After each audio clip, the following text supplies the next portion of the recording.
खैर इसी के साथ सीन शिफ्ट होता है और हमें एलन को दिखाया जाता है जो कि लाइब्रेरी में पढ़ने तो बुक्स आया हुआ था, लेकिन बुक्स का सत्यानाश कर रहा होता है। लेकिन काफी सारे बुक्स खोलने के बाद भी उसे उसके काम की चीज नहीं मिलती। लेकिन तभी अचानक से हम देखते हैं कि एवन अचानक से वहाँ पर आते हुए उसे बताने लगता है कि हमने सेकंड बच्चे को भी रेस्क्यू कर लिया है। जिस पर एलन, जिसके सर पर आलू बना हुआ था, उसे कहने लगता है कि अच्छा, तो क्या तुमने उस बच्चे को अच्छे से ट्रीट किया? तो एवन उसे बताता है कि हाँ, उस बच्चे को स्लेव मार्केट से बचाने के बाद। लेकिन इससे पहले कि अपने इस बात को मुकम्मल कर पाता, तभी अचानक से हम देखते हैं कि एलन का दूसरा भाई टोनियो प्लेटियो लाइब्रेरी के दरवाजे को तोड़ते हुए अंदर आते हुए कहने लगा, एलन, तुम्हारे जैसा एक इलिटरेट अपने हाथ में एक बुक पकड़कर क्या कर रहा है? और हाँ, मैंने सुना कि तुम पिछले कुछ दिनों से स्टडी कर रहे हो। जिस पर एलन का कोई भी रिस्पॉन्स ना देने पर प्लेटियो काफी ज्यादा गुस्सा होते हुए कहने लगता है, मेरे सवाल का जवाब दे। तो एलन, जैसे कि उसकी बातों को सुनकर काफी ज्यादा गुस्सा आ रहा था, अपने मन ही मन में कहने लगता है, ये हमेशा ही मुझे तंग करता रहता है। आखिरकार असली वाला एलन इसे कैसे संभालता होगा? खैर, मैं भी तो इस पर हमला करना चाहता हूँ, लेकिन ये कहते कहते अचानक से उसके सामने झुककर कहने लगता है कि ऐसे लगता है कि आप लाइब्रेरी को यूज करना चाहते हैं, तो इसलिए मैं यहाँ से चलता हूँ। जिस पर टोनियो एलन के सर पर पैर रखते हुए कह रहा था,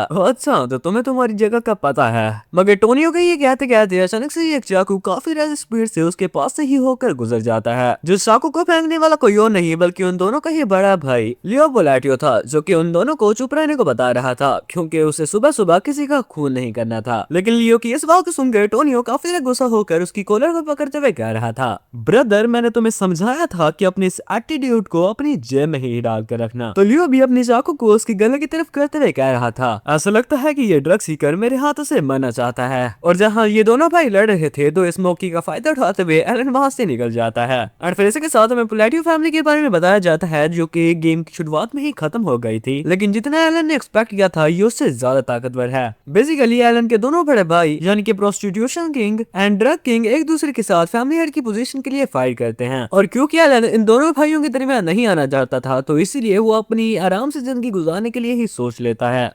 इसी के साथ हम देखते हैं जहां वो दोनों भाई लाइब्रेरी को बर्बाद कर रहे थे, तो एलन रेंगते हुए बाहर की तरफ जाते हुए अपने आप से ही वादा कर लेता है कि वो एक इनकम्पिटेंट चाइल्ड की तरह अपनी जिंदगी को गुजारने वाला है। और फिर अगले ही सीन में हम देखते हैं कि एलन काफी थका मारा अपने कमरे में वापस आ जाता है। लेकिन एवन उसे उस दूसरे बच्चे के बारे में बता रहा था कि वो दूसरा बच्चा भी बिल्कुल भी ऑर्डिनरी नहीं है। लेकिन एलन, जो कि काफी थका पड़ा था, उसकी इस बात को नजरअंदाज कर देता है। क्या?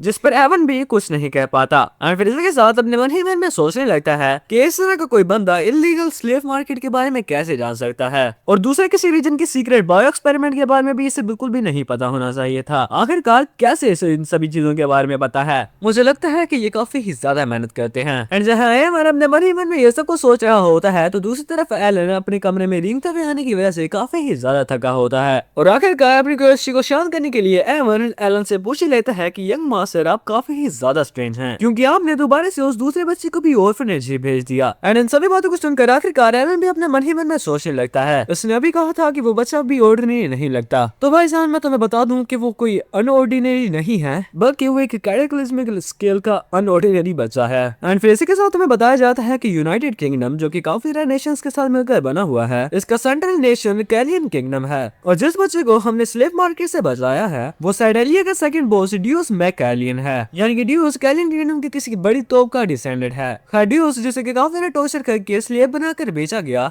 वो आखिरकार embodiment of 5 deadly sins, sin of sloth में बदल गया, और अपने ही कैलियन किंगडम को, जिसने कि उसे बेट्रे किया था, सबसे ज्यादा दर्दनाक वे में खत्म कर दिया। और इसी पॉइंट पर आकर काफी सारे गेमर्स गेम की क्रूएलिटी को देखकर काफी ज्यादा सरप्राइज हुए थे। एंड ड्यूस के बारे में सब कुछ बताने के बाद हम देखते हैं कि एलन अपने मन ही मन में सोच रहा होता है। ड्यूस का सिन ऑफ स्लोथ होने को एक साइड पर रखते हुए, अगर हम हार्ड वर्किंग की बात करें, तो ड्यूस काफी ही ज्यादा हार्ड वर्किंग इंडिविजुअल है, जो कि उसकी तरफ किसी की भी गुड एंड इवल विल को काफी ज्यादा बढ़ाकर वापस करता है। एंड यही वो वजह है जिसकी वजह से मैंने एवन को उसका ख्याल रखने के बारे में कहा था, और सिर्फ ड्यूस के बारे में सोचते ही एलन के हाथ कांप रहे थे। लेकिन अपने एटीट्यूड को कंपोज रखते हुए अचानक से एवन के सवाल के जवाब देते हुए कहने लगता है कि वो वजह जिसकी वजह से मैंने उसे ऑर्फनेज में भेजा है, तो वो ये है कि अभी टाइम नहीं आया। जिस पर एवन कहता है कि मैंने यही एक्सपेक्ट किया था। तो आपने यूथिया को जो लेटर भेजा है, वो सेकंड चाइल्ड के बारे में ही है। तो एलन, जिसने कि अपने उस लेटर में अपने भाई का उसे बुली करने के बारे में भी जिक्र किया हुआ था, उस लेटर के बारे में सोचते हुए एवन को जवाब देता है कि हाँ, और उसके अंदर कुछ और भी बातें थी।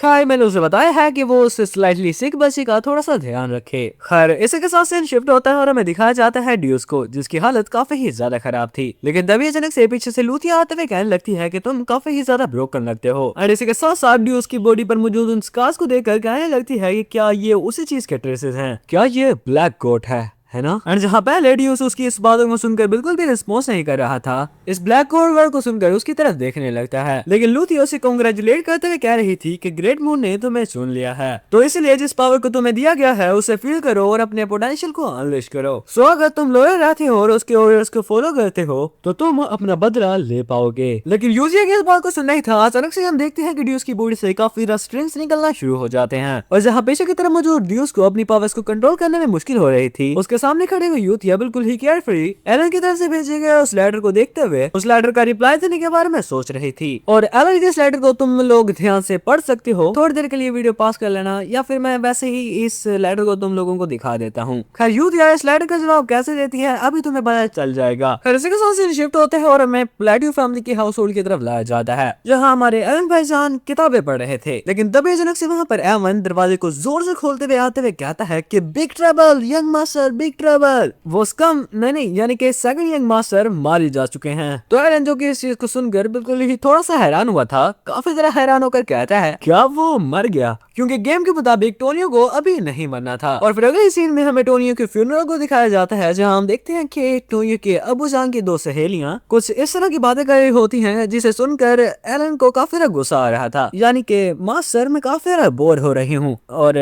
मुझे काफी ज्यादा भूख लगी है, क्यों ना हम यहाँ से चले जाएं। जिसे सुनते हुए एलन अपने मन ही मन में सोचने लगता है कि मुझे पता है कि ये फैमिली बिल्कुल ही मैस अप हो चुकी है, but man it is a dark fantasy genre काफी ही ज्यादा अजीब है। एनीवे टोनियो को इतनी ज्यादा जल्दी नहीं मरना था, क्योंकि जितना मुझे याद है ये उससे बिल्कुल ही चेंज है, क्योंकि गेम में लियो अपने चाकू का इस्तेमाल करते हुए टोनियो को मार देता है। लेकिन फिर उसके बाद काफी डेस्परेटली तरीके से रोते हुए यही कही जा रहा था कि फाइनली उसने काफी सालों के बाद उसे मार ही दिया। लेकिन इस वक्त इसने ऐसी शक्ल बनाई हुई है जैसे ये कहना चाह रहा हो कि मैं कितना ज्यादा लकी हूँ, आखिरकार अपने इमोशंस को छुपाने की ही कोशिश कर ले। एनीवे मुझे सिर्फ 5 डेडली सिंस पर ही ध्यान देना चाहिए। खैर इसी के साथ हम देखते हैं कि सिर्फ एक ब्लिंक ऑफ आई में ही पूरा का पूरा साल गुजर जाता है, जहां हमें बताया जाता है कि टोनियो को मर जाने की वजह से लियो ने उसके बिजनेस को हथिया लिया, जिस वजह से हमारी ये काउंटी और भी ज्यादा पीसफुल हो चुकी है। और इस पूरे साल में मैं और यूथिया एक दूसरे के पेन पाल्स बन चुके हैं, आई मीन चैटिंग पार्टनर बन चुके हैं। एंड इस वक्त भी एलन अपने स्नैक्स को एंजॉय करते हुए यूथिया के ही एक लेटर को पढ़ रहा था,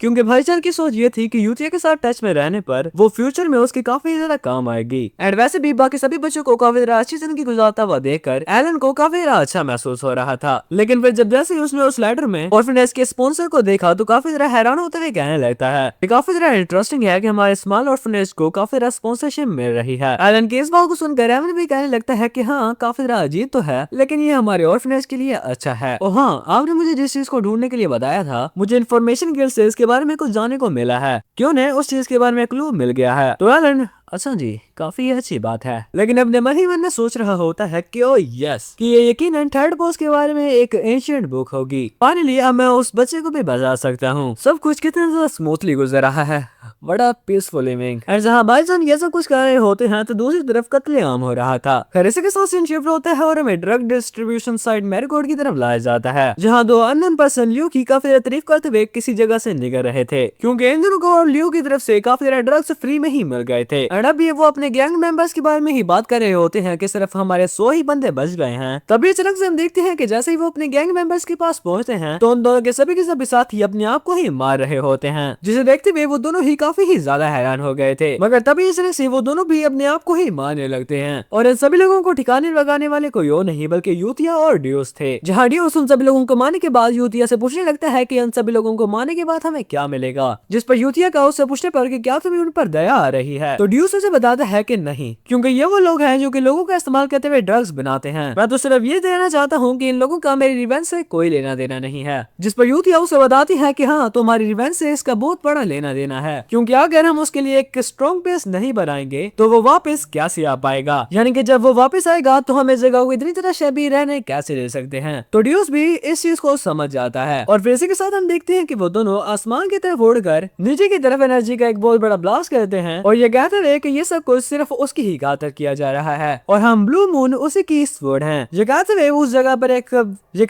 जगह पर एक मून का निशान छोड़कर वहाँ से चले जाते हैं। सो आज के लिए सिर्फ इतना ही, तो मिलते हैं अगली वीडियो में, तब तक के लिए अपना ख्याल रखना, बाय बाय। वीडियो को लाइक भी कर देना।